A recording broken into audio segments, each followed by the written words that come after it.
कहते हैं खूब जमेगा रंग जब मिल बैठेंगे तीन यार। खूब गुजरेगी जो मिल बैठेंगे दीवाने चार। ये सब शेर व शायरी मेरा काम नहीं है, पर कुछ अच्छे दोस्तों की संगत में रहने से कुछ मुखड़े याद भी आ जाते हैं। तो ये कुछ ऐसा ही हुआ है, जो एक प्रोफेशनल गुफ्तगू थी और ऐसी शुरू हुई कि लगा कि अब इसको थोड़ा सा जामा पहना के पब्लिक तक पहुंचा दिया जाए। तो यही एक कोशिश है कि इस समय जो हमने कट बिताया है इसका सदुपयोग किया जाए। तो this is present to you in that context. Okay, right, thank you.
Sir, ये जो अहमदाबाद विमान हादसा हुआ है, इस घटना को आप कैसे देखते हैं और क्या सजेस्टिव अप्रोच आप सुझाना चाहेंगे जिससे यात्रियों का भरोसा एयरलाइंस पर फिर से हो और तमाम उपाय भी अगर आप सुझा सकें तो बेहतर होगा।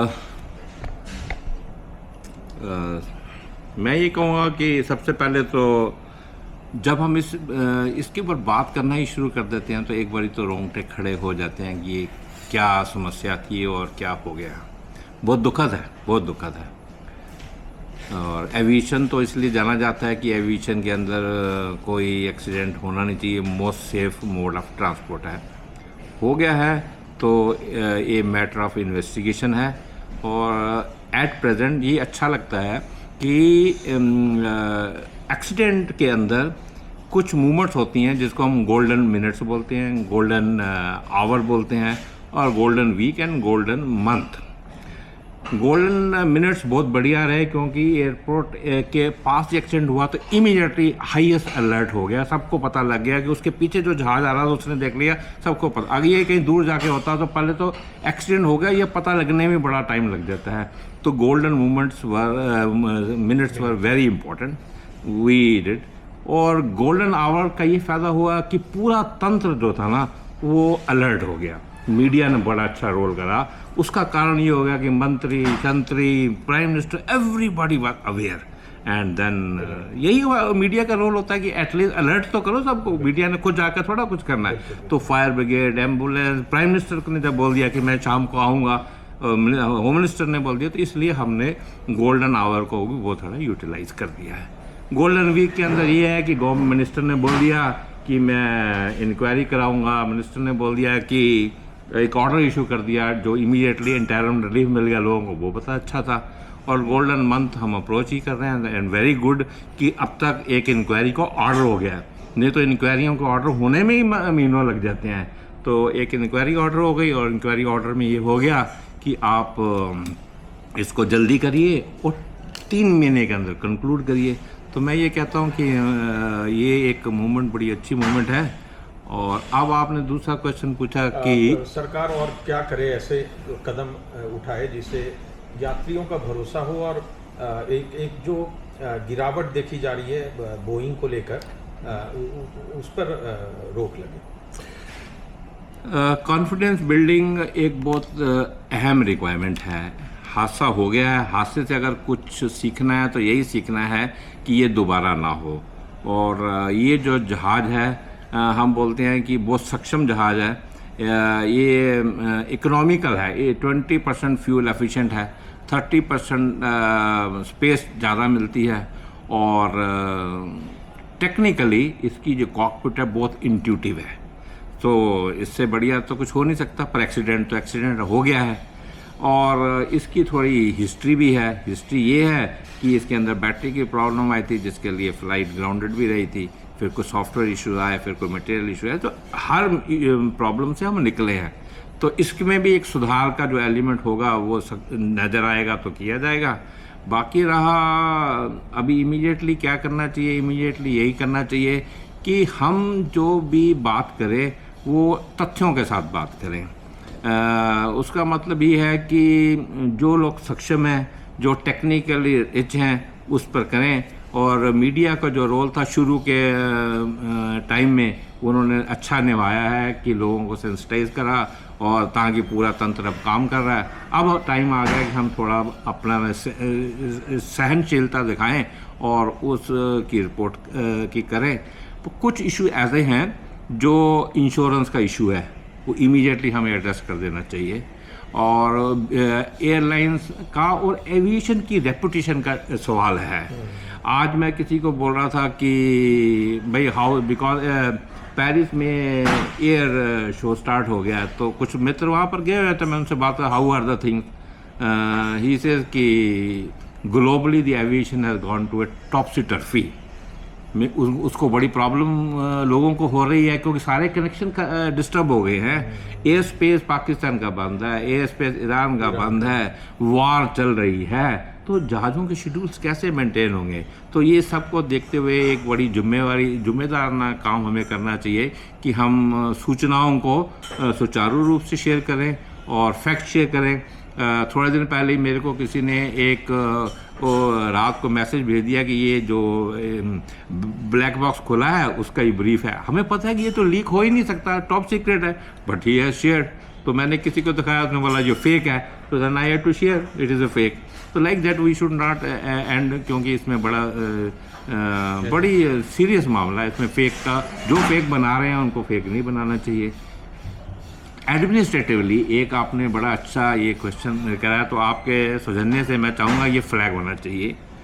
दुनिया में जो अच्छी कंट्रीज़ हैं उनसे हमें कुछ सीखना चाहिए, क्योंकि अभी देखिए एक्सीडेंट हुआ है, एक्सीडेंट में कई मामले उठ के आएंगे, ग्रीवेंसेस बढ़ेंगे। उन ग्रीवेंसेस को कौन एड्रेस करेगा? गवर्नमेंट का एक तंत्र है, वो बड़ा रूटीन के लिए बना हुआ है। एक ऑम्बड्समैन का एक कंसेप्ट होता है, ताकि एक आदमी सक्षम हो पूरी ग्रीवांस को एड्रेस करने के लिए। वो हमारी कंट्री में मिसिंग है। ब्रिटिश गवर्नमेंट के अंदर एक अच्छा एग्जाम्पल एग्जिस्ट करता है, ऑस्ट्रेलिया के अंदर अच्छा एग्जाम्पल एग्जिस्ट करता है। तो उसमें यही है कि अब जो ऑम्बड्समैन है वो एक कोई रिटायर्ड जज बन सकता है, कोई बड़ा टॉप क्लास का ब्यूरोक्रेट बन सकता है। उसको एक पूरी पावर देनी चाहिए, ताकि जो लोग सफरर हैं वो इधर उधर ना भटकें। है आपकी कोई एक प्रॉब्लम है जिसमें 4 एजेंसियाँ इन्वॉल्व हैं, एयरलाइन भी इन्वॉल्व है, एयरपोर्ट भी इन्वॉल्व है, और कोई तीसरी एजेंसी भी इन्वॉल्व है। तो आप क्या बोलेंगे? एयरपोर्ट वाले बोलेंगे एयरलाइन के पास जाओ, एयरलाइन बोलेंगे एयरपोर्ट को जाओ, तो पैसेंजर तो शटलकॉक बन गया ना। उसको दुरुस्त करने के लिए एक ऑम्बड्समैन का अरेंजमेंट होना चाहिए। कुछ इंडस्ट्रियों में है, एविएशन में नहीं है, तो वो होना चाहिए। हालांकि हमारे पास अच्छे रेगुलेटर है, डीजीसी सेफ्टी को देखता है, एरा इकोनॉमिक्स को देखता है, गवर्नमेंट ओवरऑल देखती है। इन सब को मिला के गवर्नमेंट को भी इसमें थोड़ी स्ट्रेंथनिंग होगी, इसको अगर वो करेंगे तो। ऑम्बड्समैन का कंसेप्ट होना चाहिए, administrative reforms, learning from this. जैसे जरूर फ़ायदा होगा, बिल्कुल ज़रूर फ़ायदा हो, बिल्कुल ज़रूर फ़ायदा हो। ये सर एक बात, जैसे अभी जैसे ये हादसा हुआ और उसके बाद में मैं देख रहा हूँ कि बहुत सारी एयरलाइंसेस जो है इतनी, मतलब ऐसा लगता है जैसे डरे हुए हों, मतलब कोई वापस जा रही है अपनी जगह, या इसी तरह से लास्ट वीक में भी ऐसे 2-3 देखा। तो ये क्या मतलब सोचा जा सकता है क्या? मैं ये तो नहीं कहूँगा कि कोई डर का माहौल है, ऐसा तो कुछ नहीं है। होता क्या है कि जैसे आप गाड़ी चला रहे हैं और आप बड़े कॉन्फिडेंट हैं, तो हल्की सी कोई आवाज़ वो जो आ रही है तो आप उसको इग्नोर करते रहते हैं। पर अगर आपका अभी कोई एक्सीडेंट हुआ है, कोई इंसिडेंट हुआ है, तो आप कॉन्शियस हो जाते हैं कि ज़रा सी भी कोई आवाज़ आती है तो यार इसको मैकेनिक को दिखा लेते हैं, ठीक है ना। जैसे कोई आदमी अभी बीमारी से उठ कर ठीक हो रहा है, उसका ज़रा सा भी कोई थोड़ा सा प्रॉब्लम हुआ तो कहनी चलो यार डॉक्टर को दिखाते हैं, जबकि पहले वो उसको इग्नोर कर रहा था। तो इस टाइप की prevention is better than cure एक है। लोग इसकी डिफरेंट एंगल से देख रहे हैं, पर मैं तो यही कहूँगा कि ये एक नेचुरल है और हर आदमी चाहता है कि सेफ्टी प्राइम इम्पोर्टेंस होती ही है जहाज़ों के अंदर। पर कई चीज़ें ऐसी होती हैं, कभी कभी हम सोच रहे थे कि चलो इसको वहाँ जाके दिखा लेंगे, अब ऐसा नहीं, हम इसको रिस्क नहीं ले सकते, तो इसलिए वो इंसिडेंट आ रहे हैं। बट ऐसा नहीं कोई वो नेचुरल ही है। एविएशन को लेकर सर, अगर भारत के संदर्भ में अगर हम बात करें तो एविएशन की इंडस्ट्री कितनी ताकतवर और कितनी एफिशिएंट दिखती है भारत में, अगर एविएशन की बात करें, हवाई सेवाओं की बात करें, हवाई सुविधाओं की बात करें? हवाई सुविधाएं की बात करें तो हम किसी से कम नहीं हैं, ठीक है। और एडमिनिस्ट्रेटिव भी देखा जाए तो we are very sound as an economy also. बल्कि आई मस्ट टेल, मैं ये कहना चाहूँगा कि शायद लोग हमारे से ईर्ष्या इसीलिए करते हैं कि हम बहुत सुधर हैं एविएशन के मामले में, तो इसलिए ये हमारे लिए बहुत अच्छा होना भी हमारे लिए एक अभिशाप भी बनता जा रहा है। हम बहुत सक्षम हैं इकोनॉमिकली, सेल्फ सस्टेनेबल हम हैं ही हैं, और we are upgraded third economic power हैं।